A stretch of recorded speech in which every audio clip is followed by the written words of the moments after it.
ಆತ್ಮೀಯ ವಿದ್ಯಾರ್ಥಿಗಳೇ, ನಾನು ಬಿ ಶಿವಣ್ಣಗೌಡ, ದೈಹಿಕ ಶಿಕ್ಷಣ ಶಿಕ್ಷಕ, ಸರ್ಕಾರಿ ಪ್ರೌಢಶಾಲೆ ಅವರಗೌಡ. ವಿದ್ಯಾರ್ಥಿಗಳೇ,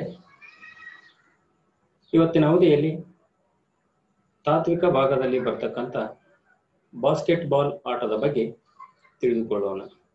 ವಿದ್ಯಾರ್ಥಿಗಳೇ,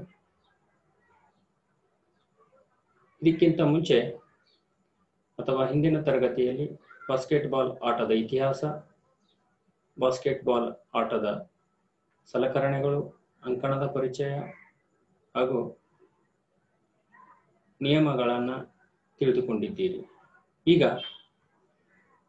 ಬಾಸ್ಕೆಟ್ಬಾಲ್ ಆಟದ ಕೆಲವು ತಂತ್ರಗಳನ್ನು ತಿಳಿದುಕೊಳ್ಳೋಣ.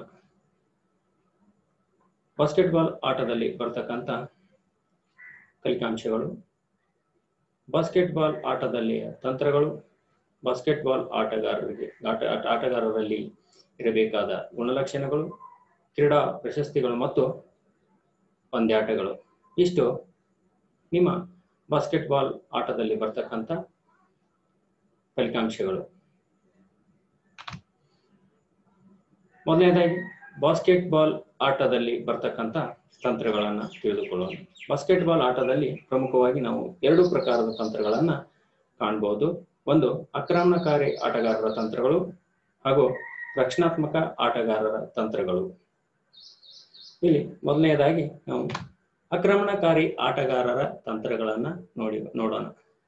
ವಿದ್ಯಾರ್ಥಿಗಳೇ, ಇಲ್ಲಿ ಬಾಸ್ಕೆಟ್ಬಾಲ್ ಆಟದಲ್ಲಿ ನಿಮಗೆ 3 ತಂತ್ರಗಳನ್ನು ಕೊಟ್ಟಿದ್ದಾರೆ.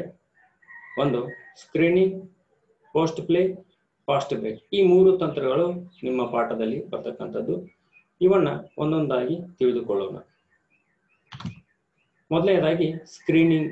ಸ್ಕ್ರೀನಿಂಗ್ ಎಂದರೆ ರಕ್ಷಣಾತ್ಮಕ ಆಟಗಾರರ ಚಲನೆಗೆ ಅಡ್ಡ ನಿಲ್ಲುವುದು. ಹೆಂಗೆ? ರಕ್ಷಣಾ ಆಟಗಾರರು ರಕ್ಷಣೆ ಮಾಡುತ್ತಿರುವ ಸಂದರ್ಭದಲ್ಲಿ ಆಕ್ರಮಣಕಾರಿ ಆಟಗಾರರು ತನ್ನ ಸಹ ಆಟಗಾರನಿಗೆ ಸಹಾಯಕಾರಿಯಾಗುವ ರೀತಿಯಲ್ಲಿ ರಕ್ಷಣಾತ್ಮಕ ಆಟಗಾರನ ಚಲನೆಗೆ ಅಡ್ಡ ನಿಲ್ಲುವುದು. ಈ ರೀತಿ ರಕ್ಷಣಾ ಆಟಗಾರನಿಗೆ ಅಡ್ಡ ನಿಲ್ಲುವುದರಿಂದ ಆಕ್ರಮಣಕಾರಿ ತನ್ನ ಸಹ ಆಟಗಾರನಿಗೆ ಗೋಲು ಮಾಡಲು ಅಥವಾ ಬಾಸ್ಕೆಟ್ ಮಾಡಲು ಅಥವಾ ಅಂಕ ಗಳಿಸಲು ಸಹಾಯಕಾರಿಯಾಗುತ್ತದೆ. ವಿದ್ಯಾರ್ಥಿಗಳು, ನೀವು ಈ ಚಿತ್ರದಲ್ಲಿ ಕಾಣಬಹುದು.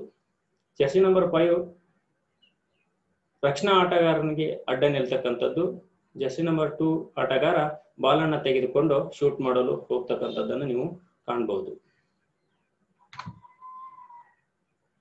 ಇನ್ನು ಎರಡನೇದಾಗಿ ಪೋಸ್ಟ್ ಪ್ಲೇ.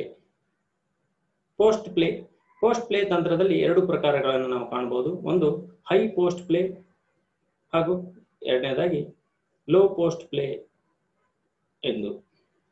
ಇಲ್ಲಿ ಹೈ ಪೋಸ್ಟ್ ಪ್ಲೇ ಎಂದರೆ ನಿರ್ಬಂಧಿತ ಏರಿಯಾದ ಮೇಲ್ಭಾಗದಲ್ಲಿ ನಿಂತು ತನ್ನ ಸಹ ಆಟಗಾರರಿಗೆ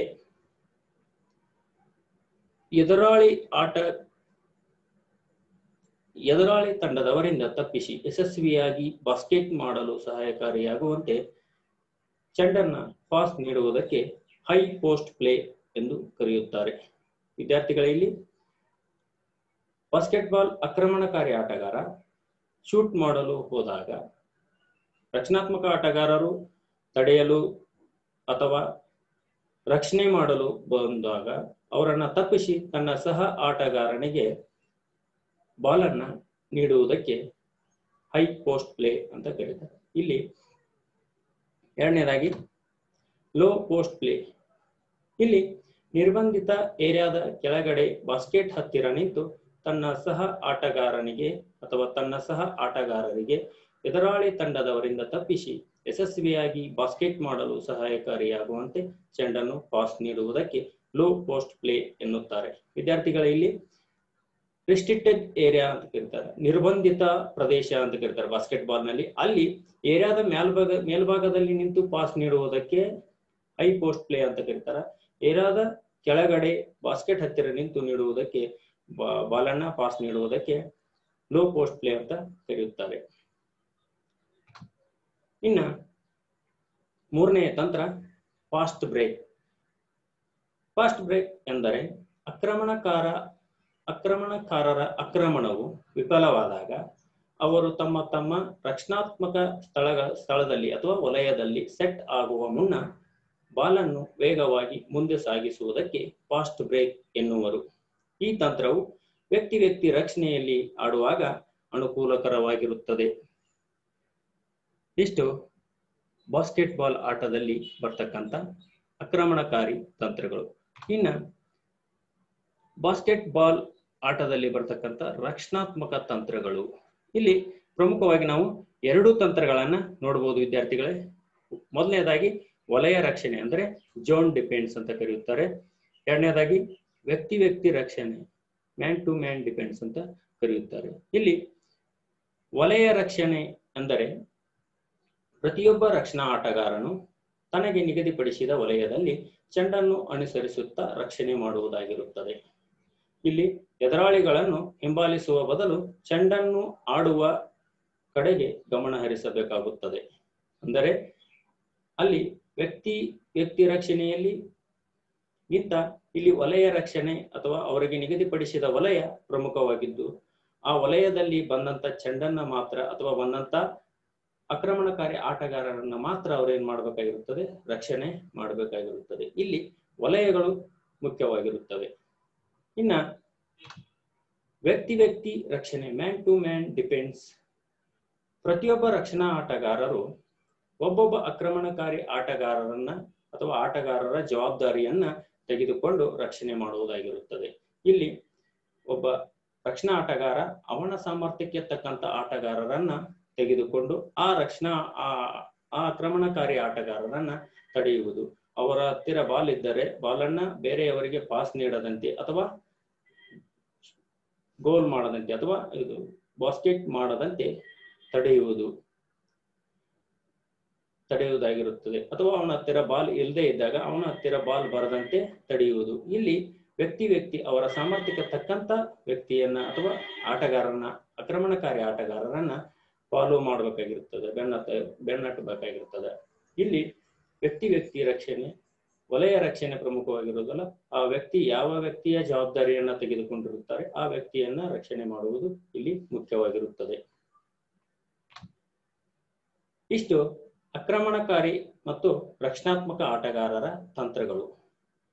ಇನ್ನ ಬಾಸ್ಕೆಟ್ಬಾಲ್ ಆಟಗಾರರಲ್ಲಿ ಇರಬೇಕಾದ ಗುಣಲಕ್ಷಣಗಳು. ಇಲ್ಲಿ ಬಾಸ್ಕೆಟ್ಬಾಲ್ ಆಟಗಾರರಿಗೆ ಇರಬೇಕಾದ ಗುಣಲಕ್ಷಣಗಳನ್ನು ನಾವು ನೋಡಬೇಕಾದ್ರೆ, ಬಾಸ್ಕೆಟ್ಬಾಲ್ ಆಟಗಾರ ಎತ್ತರವಾಗಿರಬೇಕು, ಸ್ಫೋಟಕ ಶಕ್ತಿಯನ್ನ ಹೊಂದಿರಬೇಕು, ಚಪಲತೆಯನ್ನ ಹೊಂದಿರಬೇಕು, ವೇಗದ ಅವಶ್ಯಕತೆ ಇದೆ, ಮೈಮಣಿತ ಅವಶ್ಯಕತೆ ಇದೆ, ಹಾಗೂ ಕಣ್ಣು ಹಾಗೂ ಕೈಗಳ ಸಂಯೋಜನೆಯ ಅವಶ್ಯಕತೆ ಇದೆ, ನಿಖರತೆ ಅವಶ್ಯಕತೆ ಇದೆ. ಇಷ್ಟೆಲ್ಲ ಗುಣಲಕ್ಷಣಗಳು ಬಾಸ್ಕೆಟ್ಬಾಲ್ ಆಟಗಾರರಲ್ಲಿ ಇದ್ದರೆ ಆ ಆಟಗಾರ ಬಾಸ್ಕೆಟ್ಬಾಲ್ ಆಟದಲ್ಲಿ ಯಶಸ್ವಿಯನ್ನು ಗಳಿಸಲು ಸಾಧ್ಯವಾಗುತ್ತದೆ.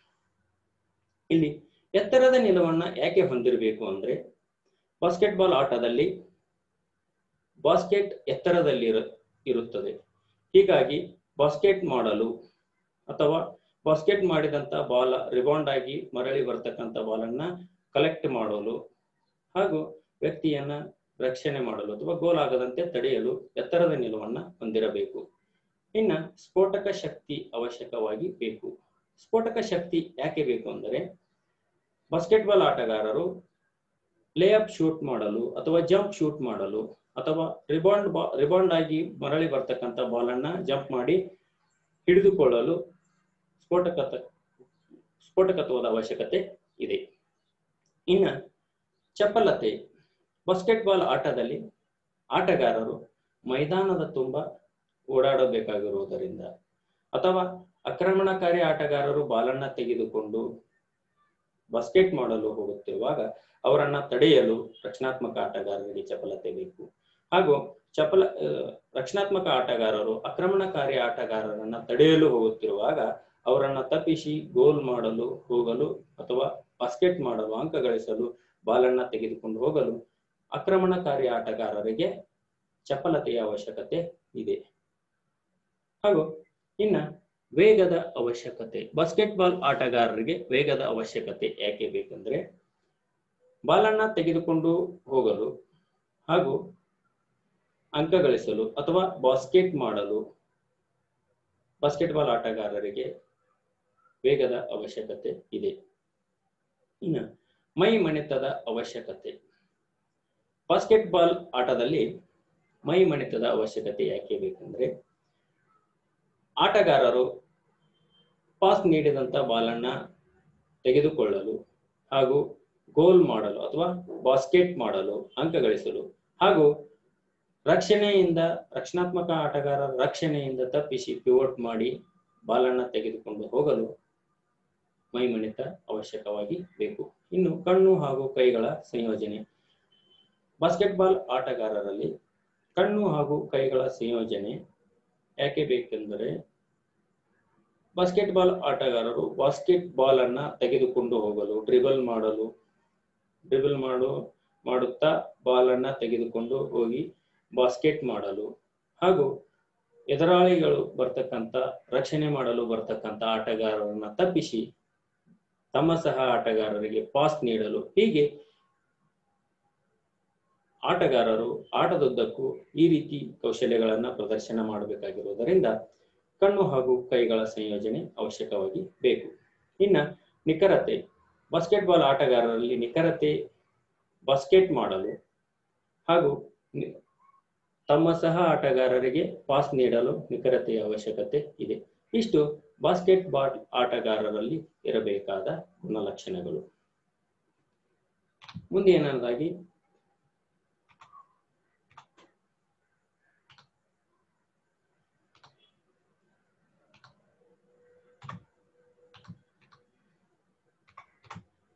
ಕ್ರೀಡಾ ಪ್ರಶಸ್ತಿಗಳು. ಬಾಸ್ಕೆಟ್ಬಾಲ್ ಆಟಗಾರರಿಗೆ ಅಥವಾ ಕ್ರೀಡೆಯಲ್ಲಿ ಉನ್ನತ ಸಾಧನೆ ಮಾಡಿದ ಕ್ರೀಡಾಪಟುಗಳಿಗೆ ಈ ಪ್ರಶಸ್ತಿಗಳನ್ನ ನೀಡಲಾಗುವುದು. ಅರ್ಜುನ್ ಪ್ರಶಸ್ತಿ, ರಾಜೀವ್ ಗಾಂಧಿ ಖೇಲ್ ರತ್ನ ಪ್ರಶಸ್ತಿ, ಏಕಲವ್ಯ ಪ್ರಶಸ್ತಿ, ದ್ರೋಣಾಚಾರ್ಯ ಪ್ರಶಸ್ತಿ. ಮೊದಲನೇದಾಗಿ ಅರ್ಜುನ್ ಪ್ರಶಸ್ತಿ. ಅರ್ಜುನ್ ಪ್ರಶಸ್ತಿಯನ್ನು ಅಂತಾರಾಷ್ಟ್ರೀಯ ಮಟ್ಟದಲ್ಲಿ ಉನ್ನತ ಮಟ್ಟದ ಸಾಧನೆಗೈದ ಕ್ರೀಡಾಪಟುಗಳಿಗೆ ಭಾರತ ಸರ್ಕಾರ ನೀಡತಕ್ಕಂಥ ಪ್ರಶಸ್ತಿ ಇದು. ಇನ್ನ ರಾಜೀವ್ ಗಾಂಧಿ ಖೇಲ್ ರತ್ನ ಪ್ರಶಸ್ತಿ. ರಾಜೀವ್ ಗಾಂಧಿ ಖೇಲ್ ರತ್ನ ಪ್ರಶಸ್ತಿ ಅಂತಾರಾಷ್ಟ್ರೀಯ ಮಟ್ಟದಲ್ಲಿ ಭಾರತವನ್ನ ಪ್ರತಿನಿಧಿಸಿ ಅತ್ಯುನ್ನತ ಮಟ್ಟದ ಸಾಧನೆ ಮಾಡಿರ್ತಕ್ಕಂಥ ಕ್ರೀಡಾಪಟುಗಳಿಗೆ ನೀಡತಕ್ಕಂಥ ಪ್ರಶಸ್ತಿ ಇದು. ಕ್ರೀಡಾಪಟುಗಳಿಗೆ ನೀಡುವ ಅತ್ಯುನ್ನತ ಪ್ರಶಸ್ತಿ ಇದಾಗಿರುತ್ತದೆ. ಇನ್ನ ಏಕಲವ್ಯ ಪ್ರಶಸ್ತಿ.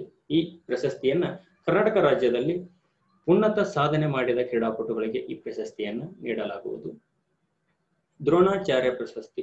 ದ್ರೋಣಾಚಾರ್ಯ ಪ್ರಶಸ್ತಿಯನ್ನು ಅತ್ಯುತ್ತಮ ತರಬೇತುದಾರರಿಗೆ ನೀಡುವ ಪ್ರಶಸ್ತಿ ಇದು. ಅಂತಾರಾಷ್ಟ್ರೀಯ ಮಟ್ಟದಲ್ಲಿ ಉನ್ನತ ಸಾಧನೆ ಮಾಡಲು ತರಬೇತಿ ನೀಡಿದ ತರಬೇತುದಾರರಿಗೆ ಭಾರತ ಸರ್ಕಾರ ಈ ಪ್ರಶಸ್ತಿಯನ್ನು ನೀಡಿ ಗೌರವಿಸುತ್ತದೆ. ಇಷ್ಟು ಕ್ರೀಡಾ ಪ್ರಶಸ್ತಿಗಳು. ಈ ಪ್ರಶಸ್ತಿಗಳ ಬಗ್ಗೆ ಹಿಂದಿನ ಪಾಠದಲ್ಲಿ ಅಂದರೆ ಹ್ಯಾಂಡ್ಬಾಲ್ ಅಧ್ಯಾಯದಲ್ಲಿ ಈ ಪ್ರಶಸ್ತಿಗಳ ವಿವರವನ್ನು ನೀಡಲಾಗಿದೆ. ಆ ವಿಡಿಯೋವನ್ನ ನೋಡಿ ತಿಳಿದುಕೊಳ್ಳಬಹುದು. ಇನ್ನು ರಾಷ್ಟ್ರ ಮತ್ತು ಅಂತಾರಾಷ್ಟ್ರೀಯ ಮಟ್ಟದಲ್ಲಿ ನಡೆತಕ್ಕಂಥ ಬಾಸ್ಕೆಟ್ಬಾಲ್ ಪಂದ್ಯಾವಳಿಗಳ ಬಗ್ಗೆ ತಿಳಿದುಕೊಳ್ಳೋಣ. ರಾಷ್ಟ್ರೀಯ ಬಾಸ್ಕೆಟ್ಬಾಲ್ ಪಂದ್ಯಾಟಗಳು. ರಾಷ್ಟ್ರ ಮಟ್ಟದಲ್ಲಿ ನಡೆತಕ್ಕಂಥ ಬಾಸ್ಕೆಟ್ಬಾಲ್ ಪಂದ್ಯಾಟಗಳು ಈ ರೀತಿ ಇವೆ. ಸೀನಿಯರ್ ನ್ಯಾಷನಲ್ ಪಂದ್ಯಾಟಗಳು, ಜೂನಿಯರ್ ನ್ಯಾಷನಲ್ ಪಂದ್ಯಾಟಗಳು, ಯುವ ರಾಷ್ಟ್ರೀಯ ಪಂದ್ಯಾಟಗಳು, ಸಬ್ ಜೂನಿಯರ್ ರಾಷ್ಟ್ರೀಯ ಪಂದ್ಯಾಟಗಳು ಅಥವಾ ಮಿನಿ ನ್ಯಾಷನಲ್ ಚಾಂಪಿಯನ್ಶಿಪ್ ಅಂತಲೂ ಕರೆಯುತ್ತಾರೆ. Federation cup ಪಂದ್ಯಾವಳಿಗಳು.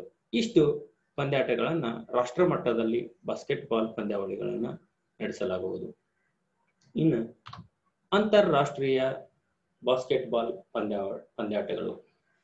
ಇಲ್ಲಿ ಅಂತಾರಾಷ್ಟ್ರೀಯ ಮಟ್ಟದಲ್ಲಿ ಬಾಸ್ಕೆಟ್ಬಾಲ್ ಪಂದ್ಯಾಟಗಳನ್ನ ಪುರುಷರಿಗಾಗಿ ವರ್ಲ್ಡ್ ಕಪ್ ಪಂದ್ಯಾಟಗಳು, ಮಹಿಳೆಯರಿಗಾಗಿ ವರ್ಲ್ಡ್ ಚಾಂಪಿಯನ್ಶಿಪ್ ಪಂದ್ಯಾಟಗಳು, ಒಲಿಂಪಿಕ್ಸ್ ಪಂದ್ಯಾವಳಿ, 19 ವರ್ಷದ ವಯೋಮಿತಿಯ ವಿಶ್ವ ಪಂದ್ಯಾವಳಿ, 17 ವರ್ಷ ವಯೋಮಿತಿಯ ವಿಶ್ವ ಪಂದ್ಯಾವಳಿ ಹಾಗೂ ಕಾಂಟಿನೆಂಟಲ್ ಕಪ್ಗಳು, ಹೀಗೆ ಇನ್ನೂ ಏಷ್ಯನ್ ಗೇಮ್ಸ್, ಕಾಮನ್ವೆಲ್ತ್ ಗೇಮ್ಸ್, ಇನ್ನೂ ಹಲವಾರು ಅಂತಾರಾಷ್ಟ್ರೀಯ ಪಂದ್ಯಾಟಗಳನ್ನ ಬಾಸ್ಕೆಟ್ಬಾಲ್ ಪಂದ್ಯಾಟಗಳನ್ನಾಗಿ ನಡೆಸುತ್ತಾರೆ.